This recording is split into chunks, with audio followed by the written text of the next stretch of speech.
giant bird? Travis. Oh, Everybody, this is Travis, our screech owl. And this is actually the smallest species of owl found right here in our state. Now, Travis is here with us because he comes from a pretty interesting situation. Somebody thought it would be a good idea to take Travis from the wild, put him in a bird cage on his balcony, and keep him as a pet. What he didn't know, however, is that owls are a protected species federally, and having them as pets is actually illegal. So eventually, somebody noticed Travis out on his balcony and called the authorities, and that's when they came in and took Travis away from him. And then we tried to rehabilitate Travis, but unfortunately, he had become human imprinted at that point, which basically means that he no longer wants to hunt his own food. He's used to humans. These are just feather tufts for camouflage. Hey, not all owls are nocturnal, and you can all tell the color of the eyes. If they have bright yellow eyes, that is typically a diurnal species, such as Travis here, or even our burrowing owls. If they have dark yellow or even orange eyes, that is a crepuscular species, or active during sunrise and sunset. And if they have very dark colored eyes, that is a nocturnal species, and they come out once the sun goes down. Now, like all birds, actually, let's stick to the eyes real quick. One thing that's fun about owls is they cannot move their eyes. They cannot look up, down, left, or right. For one, their eyes are so big and take up so much room in the skull, there's no room for them to move. And on top of that, they are not round. They are shaped like tubes. There are vertebrae bones in their neck. Travis here has 14 vertebrae in his neck compared to our 7. And that allows him to turn his head up to 270 degrees.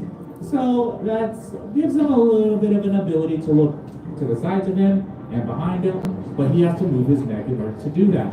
Sometimes I get asked, isn't there an owl out there that can do 360 degrees? I usually say only in the cartoons, but come to find out, all owls can actually do it, just only one time in their life. I can do a 362, but one time. It's 270. It is 3/4 of a full circle, but that's more than enough for him to be able to look around. Now, like all birds, as you can see, he's obviously covered in feathers, but what a lot of people don't know is there's actually different types of feathers on a bird's body that all serve an important purpose. The feathers that cover Travis, those are his contour feathers, and it works a lot like his body armor. It keeps Travis nice and cool. When it's cold outside, it helps Travis stay nice and warm. And then on his wings, he has flight feathers.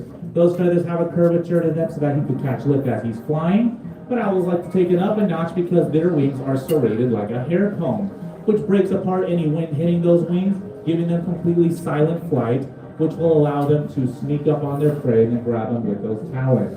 And fun fact about owls, they have 2 toes forward and 2 toes backwards, unlike other birds of prey like eagles and hawks, for example, that have 3 toes forward and 1 toe backward. Now, Travis here can't really squeeze with a whole lot of strength, but take his larger counterpart, the great horned owl, for example, those guys can squeeze down with up to 400 pounds of pressure. Now, Travis here, what he likes to eat, typically going to be, your small mice. He likes to go for amphibians, and he loves to go for the cockroaches as well.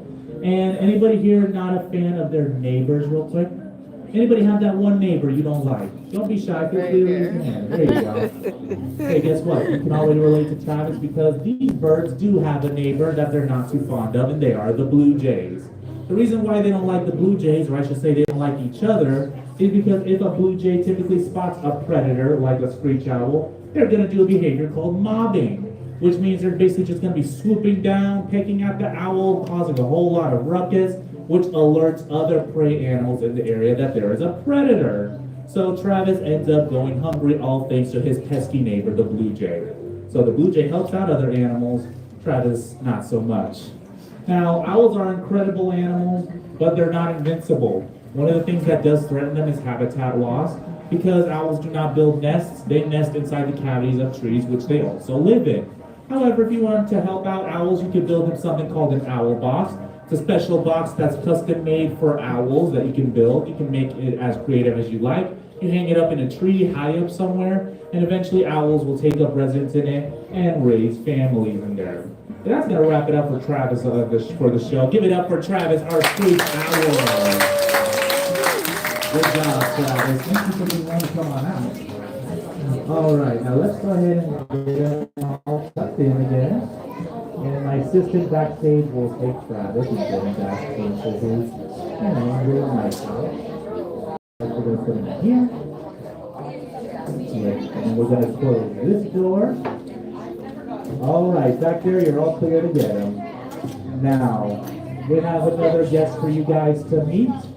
And every time I bring out this animal, everybody always wants to say "aw," because, why is it stuck? There we go. Everybody wants to say "aw" because, of course they think she's adorable. But let me tell you, when I bring out this animal, you are not allowed to say "aw." You want to know why? Why? Because I hear it 3 times a day. I'm sick of it.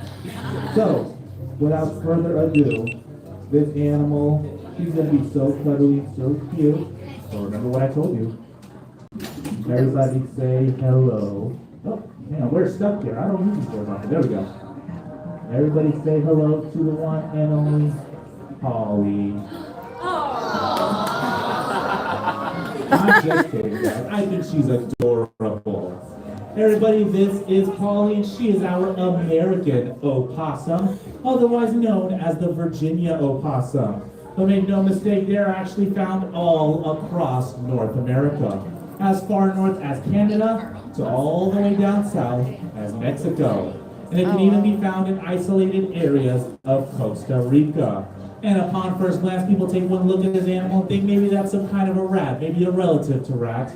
It's actually neither. They belong to a very special group of animals called marsupials. And the word marsupial literally translates to pouched mammals. Now, in the land down under of Australia, they've got tons of marsupials out there, like kangaroos and koalas. And the opossum is North America's only native marsupial. So just like their closest cousins, the kangaroo, for example, the females have a pouch that they raise their babies in. And ladies, you're going to be pretty jealous and just she is missing an eye. So it further hinders her ability to see, which is the reason why she's here with us, as that is on a happier note, she got a second chance at life here at Flamingo.